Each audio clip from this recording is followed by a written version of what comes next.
प्रधानमंत्री ने शहरों के वार्डों के बीच साफ सफाई की सौंदर्य प्रतियोगिता कराने का आग्रह किया। अखिल भारतीय महापौर सम्मेलन को संबोधित कर रहे थे पीएम।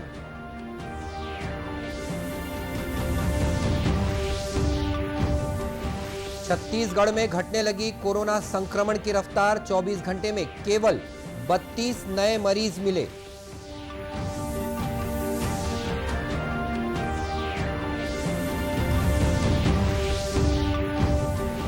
नगरीय निकाय चुनाव में राजनीतिक दलों ने लगाया पूरा जोर। 20 दिसंबर को होना है मतदान।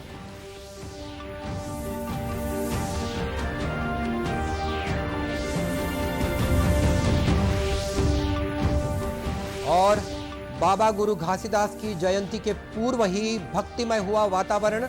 रायपुर में निकली शोभा यात्रा।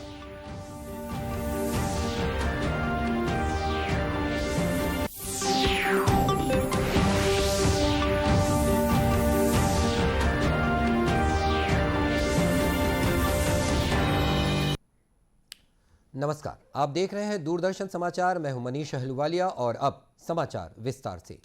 प्रधानमंत्री नरेंद्र मोदी ने आज वीडियो कॉन्फ्रेंसिंग के माध्यम से वाराणसी में अखिल भारतीय महापौर सम्मेलन की अध्यक्षता की।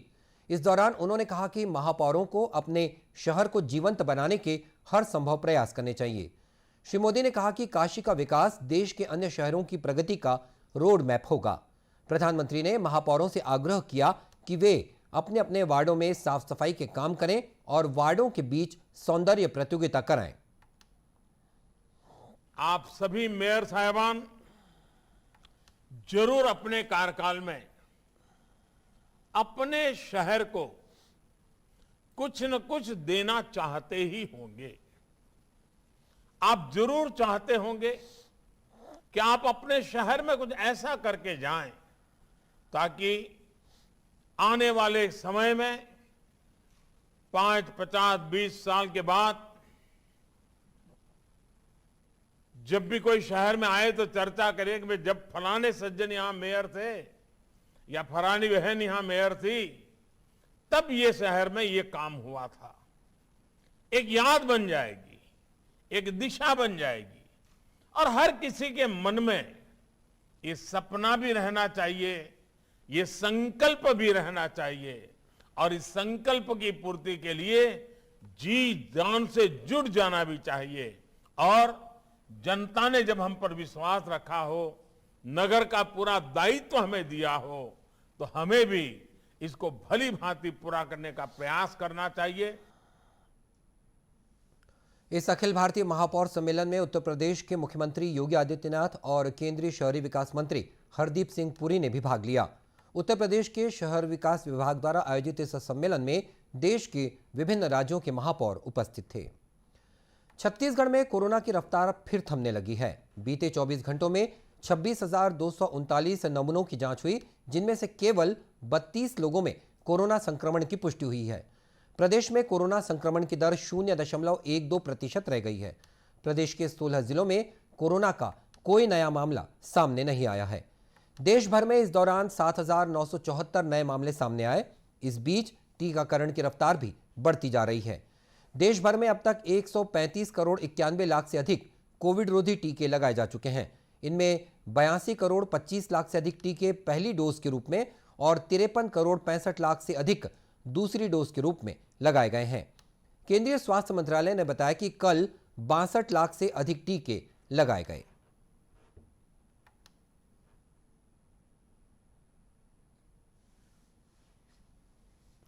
बेमेतरा जिले के एक गांव ने कोरोना के प्रति जागरूकता का एक नया उदाहरण पेश किया है। साजा तहसील के बुंदेली ग्राम पंचायत में सभी वयस्कों को टीके की कम से कम एक खुराक लगाई जा चुकी है। वहीं 60% लोगों को टीके की दोनों खुराक दी जा चुकी हैं। ऐसा करने वाला ये जिले का पहला गांव है। करीब 1980 जनसंख्या वाले ग्राम में बुंदेली और उसके आश्रित ग्राम पेंड्रावन में ये लक्ष्य हासिल करने के लिए समय समय पर टीकाकरण शिविर लगाए गए थे।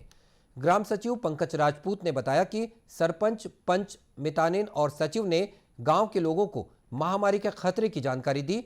लोगों को बताया गया कि टीका लगवा लेने से इस बीमारी से सुरक्षा मिलेगी।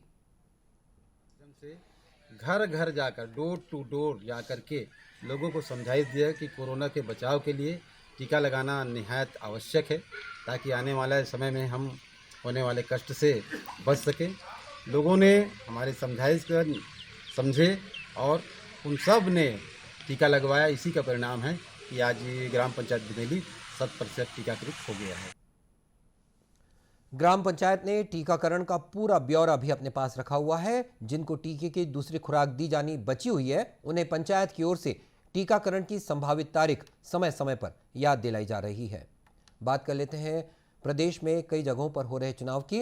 रिसाली नगर निगम चुनाव के लिए भाजपा ने अपना चुनावी घोषणा पत्र जारी कर दिया है।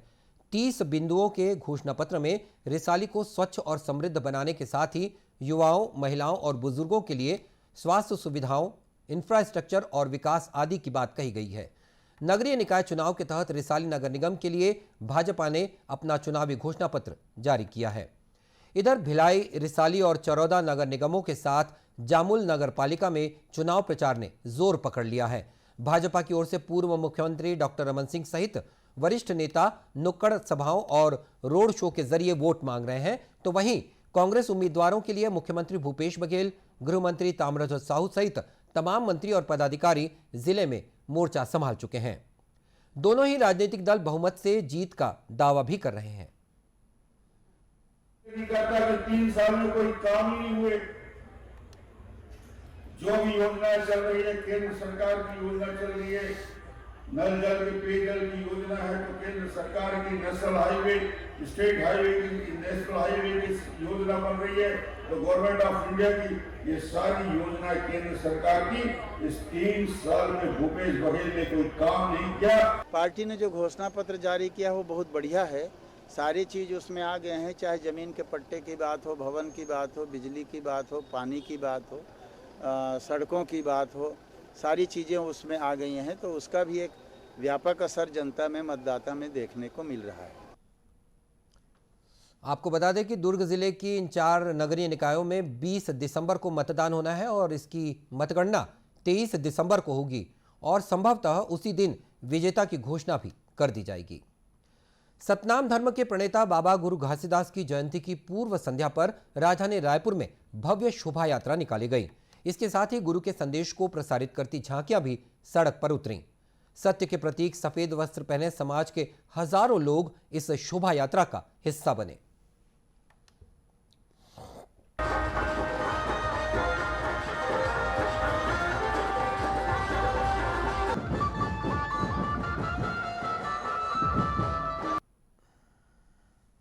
और आपको बता दें कि आज सुबह से ही प्रदेश भर में बाबा गुरु घासीदास की जयंती पर विभिन्न आयोजन हो रहे हैं।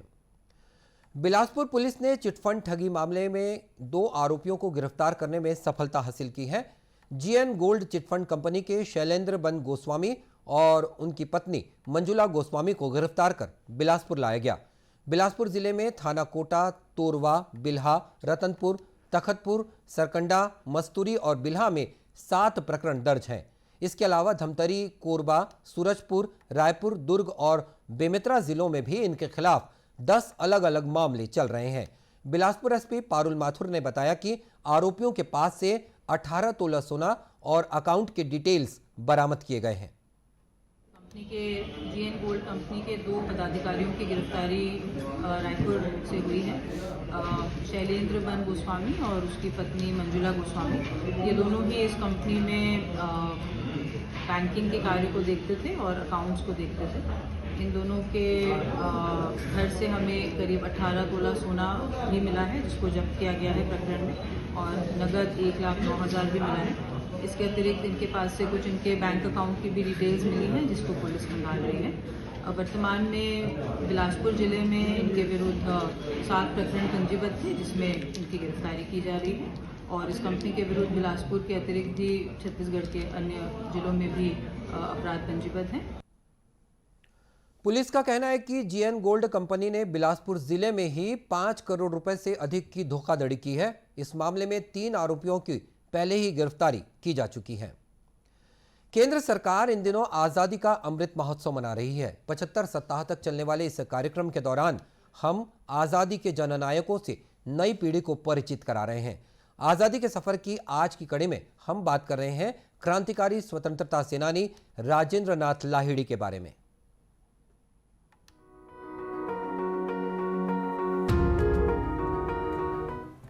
आज हम स्मरण कर रहे हैं क्रांतिकारी स्वाधीनता सेनानी राजेंद्र नाथ लाहिड़ी को, जिन्होंने काकोरी डकैती और दक्षिणेश्वर बॉम्बिंग की योजना बनाई थी।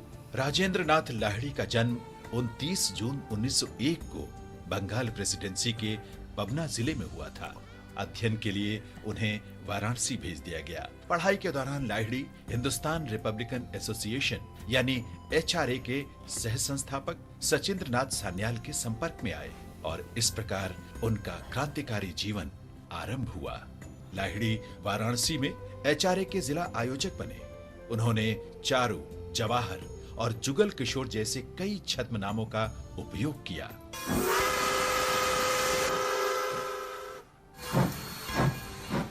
अशफाक उल्लाह खान, राम प्रसाद बिस्मिल और रोशन सिंह के साथ लाहिड़ी ने 1925 में काकोरी डकैती में सहायता की। लाहिड़ी ने ही दूसरे दर्जे के डिब्बे से चेन खींचकर ट्रेन रोकी थी और फिर क्रांतिकारियों के कार्य में सहायता भी की। डकैती के बाद पुलिस उन्हें गिरफ्तार नहीं कर पाई। बाद में कलकत्ता के दक्षिणेश्वर में बम कारखाने से लाहिड़ी को गिरफ्तार किया गया और उन्हें 10 वर्ष की जेल हुई। लेकिन कुछ समय बाद ब्रिटिश अधिकारियों ने पहचाना कि लाहिड़ी काकोरी में शामिल क्रांतिकारियों के साथ भी थे। इसलिए अशफाक उल्लाह खान, राम प्रसाद बिस्मिल और रोशन सिंह के साथ लाहिड़ी पर भी मुकदमा चलाया गया और उन्हें मौत की सजा सुनाई गई। फांसी के लिए लाहिड़ी को गोंडा जेल भेज दिया गया। इस दौरान ब्रिटिश पुलिस को भनक लगी कि क्रांतिकारी लाहिड़ी को आजाद करवाने की योजना बना रहे हैं। जेल अधिकारियों ने जेल तोड़ने की क्रांतिकारियों की योजना पर अमल किए जाने से पहले ही राजेंद्र नाथ लाहिड़ी को नियत तिथि से 2 दिन पहले 17 दिसंबर 1927 को फांसी दे दी गई।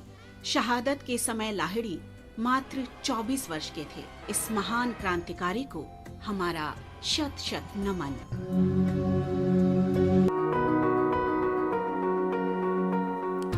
दूरदर्शन केंद्र रायपुर से प्रसारित होने वाले प्रादेशिक समाचार को आप YouTube पर भी देख सकते हैं। हमारे YouTube channel Chhattisgarh DD news पर प्रादेशिक समाचार उपलब्ध रहेगा।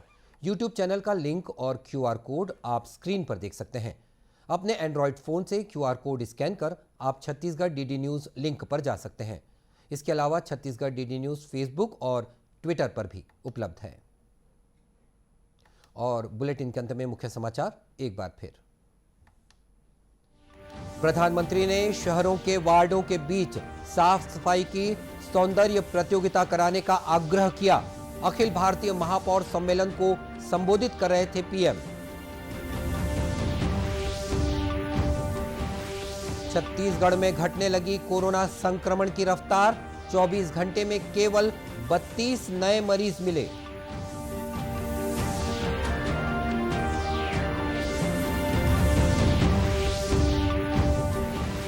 नगरीय निकाय चुनाव में राजनीतिक दलों ने लगाया पूरा जोर। 20 दिसंबर को होना है मतदान।